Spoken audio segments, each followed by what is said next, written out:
Masuk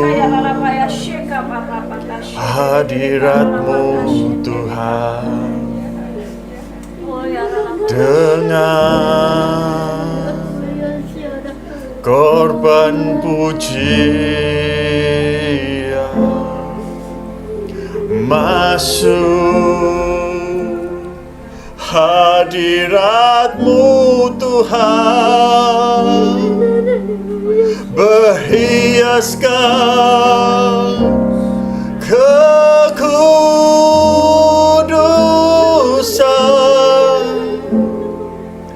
Yesus, ku sembah Kau, sujud di hadapan-Mu. Keinginan dalam hidupku hanya untuk menyembah-Mu. Serukan namanya, Yesus, ku sembah Kau, sujud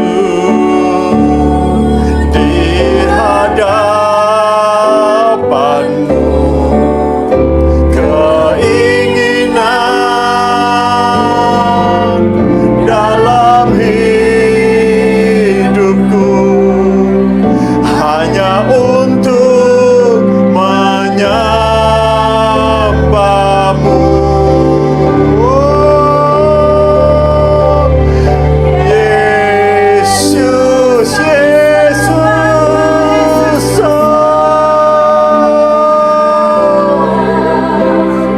sujud di hadapan-Mu. Keinginan dalam hidupku hanya untuk menyembah-Mu. Keinginan dalam hidupku hanya untuk menyembah-Mu. Keinginan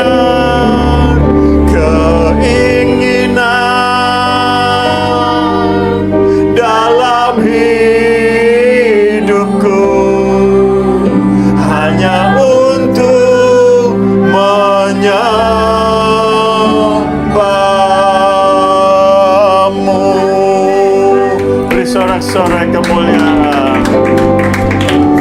Angkatlah tanganmu, terimalah dan bawalah pulang pengurapan daripada Allah Bapa, cinta kasih-Nya, pengampunannya di dalam Anak yang tunggal, di dalam nama Tuhan Yesus Kristus yang kita sembah, yang kita agungkan, yang kita muliakan, dan persekutuan yang indah, yang manis dengan Roh Kudus. Dan bawalah pulang tiang awan, tiang api menyertai-Mu di depan. Tuhan Yesus menyertai-Mu. Apapun yang Engkau kerjakan, Tuhan Yesus buat berhasil. Kemanapun kakimu pergi melangkah, Tuhan Yesus menyertai. Terima kasih Bapa, kami terima yang sempurna daripada Engkau. Di dalam nama Tuhan Yesus Kristus.